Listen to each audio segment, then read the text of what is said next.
कहानी की शुरुआत होती है एंड्रयू मार्श से। एंड्रयू एक बूढ़ा शख्स है और वह फिलहाल एक एडल्ट फिल्म देख रहा है। उसे इस तरह की फिल्में देखने का शौक है। इसके बाद खबर आती है कि एंड्रयू की मौत हो गई है। पुलिस की टीम घटनास्थल पर पहुंची है। इन्हें अपनी जांच में ये पता चला है कि एंड्रयू इन एडल्ट टाइप की फिल्मों का आदी हो चुका था। उसके अंदर वासनाएं इतनी उफान पर थी कि वो खुद को कंट्रोल नहीं कर पाता था। जब उसके अंदर वासना बहुत बढ़ जाती थी तब उसके दिमाग में ऑक्सीजन पहुंचना बंद हो जाता था और इस तरह से उसकी एक दिन मौत हो गई।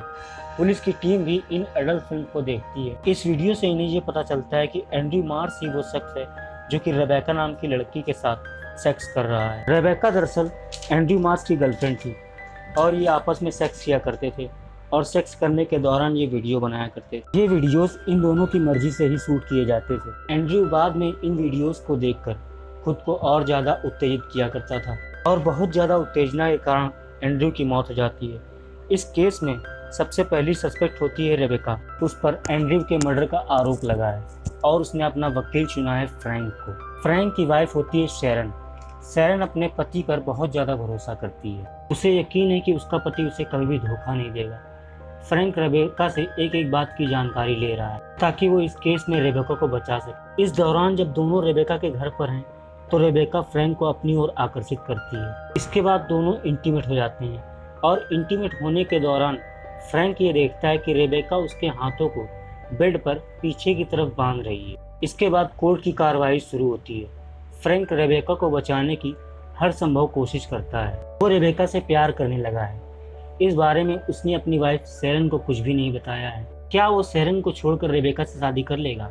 अभी उसके पास इस सवाल का जवाब नहीं है। अगली बार जब कोर्ट से दोनों घर जाते हैं तब फ्रैंक रेबेका के पास जाना चाहता है लेकिन रेबेका उसे अपने घर जाने को कहती है। फ्रैंक अपने घर जाने के लिए अपनी कार में बैठता है। तभी वो कार में बैठा हुआ रेबेका को देखता है जो कि अपने घर की छत पर है। उसकी खूबसूरती को देखकर वो अपनी कार से उतर जाता है। वो वापस रेबेका के पास चला जाता है और तभी रेबेका अपने ओर उसे खींच लेती है और दोनों सेक्स करने लगते हैं। अब फ्रैंक देखता है कि रेबेका बहुत ही ज़्यादा आक्रामक हो गई है।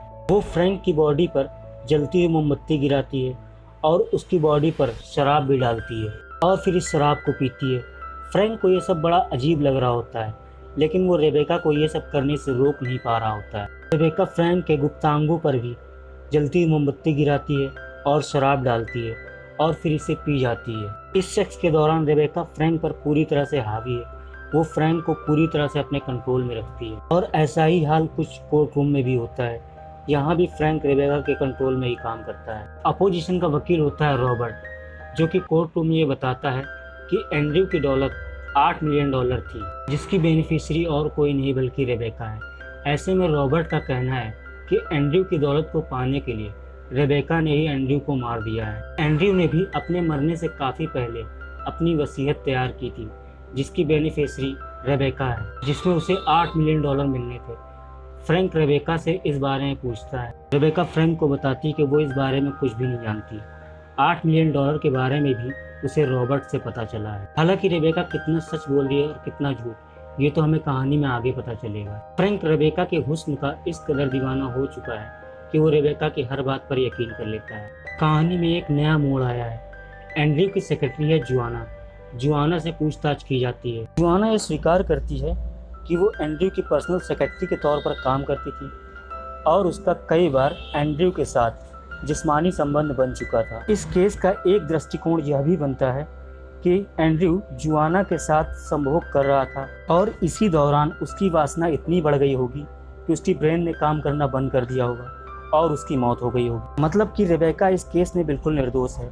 फ्रैंक रेबेका से पूछता है कि उसने जुआना के बारे में उसे पहले क्यों नहीं बताया। एंड्रयू उससे आगे कहता है कि तुम मुझसे बहुत सी बातें छुपाती हो और सवालों के उल्टे सीधे जवाब देती हो।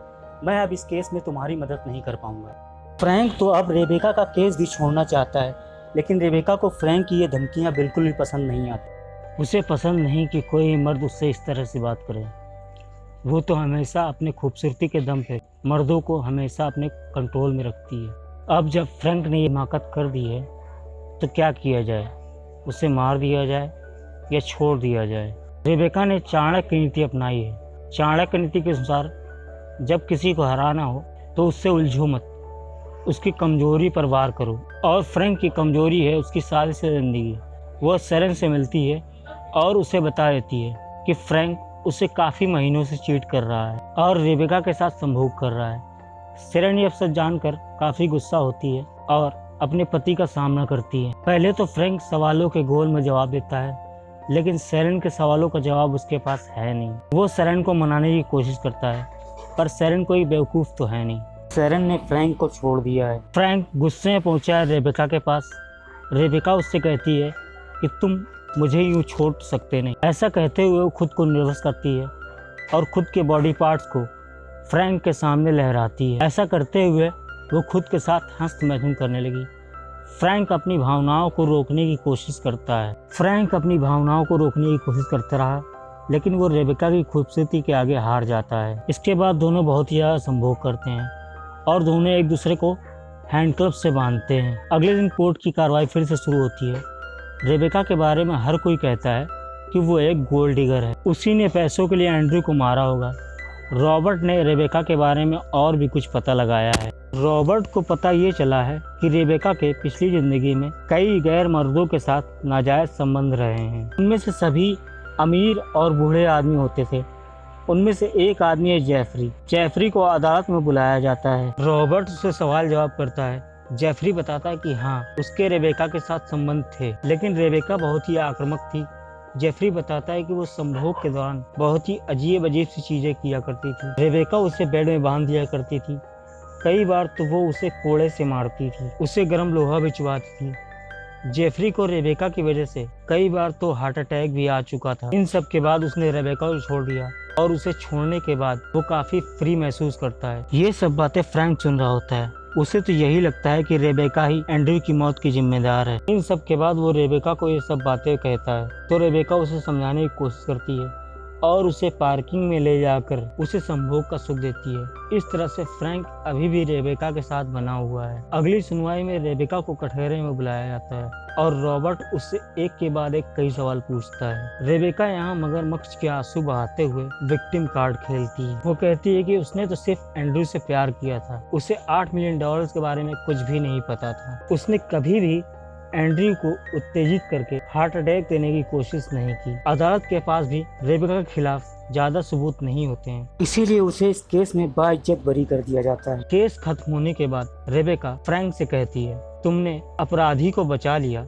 इसके लिए बहुत बहुत तुम्हारा धन्यवाद। शायद मैं जिंदगी में तुम्हें दोबारा मिलूं। फ्रैंक को समझ में नहीं आता कि रेबेका की बातों में अचानक बदलाव क्यों आ गया। अब तक तो वो उससे बड़े प्यार से और मोहब्बत से पेश आती है। रॉबर्ट फ्रैंक से कहता है कि तुमने एक अपराधी को बचाया है। शाम को फ्रैंक रेबेका के घर जाता है और यहाँ वो देखता है कि पेले मौजूद था। पेले एंड्रयू का डॉक्टर था। इनकी बातें फ्रैंक ने सुन ली है।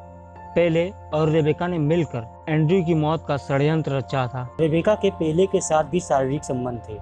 फ्रैंक जब पेले के सामने आया है तो वो उसे बताता है कि रेबेका इतने महीनों से उसके साथ शारीरिक संबंध बना रही। ये सब जानकर पेले को गुस्सा आ जाता है और वो रेबेका को मारने लगता है। फ्रैंक रेबेका को बचाने की कोशिश करता है, लेकिन पेले रेबेका को गोली मार देता है। गोली लगने से रेबेका खिड़की से नीचे गिरती है और उसकी मौत हो जाती है। पेले को रेबेका के खून के जुर्म में गिरफ्तार कर लिया गया है। अब यहाँ पर रॉबर्ट आता है। फ्रैंक रॉबर्ट से कहता है, ये केस तुम्हें जीतना चाहिए था, मुझे नहीं।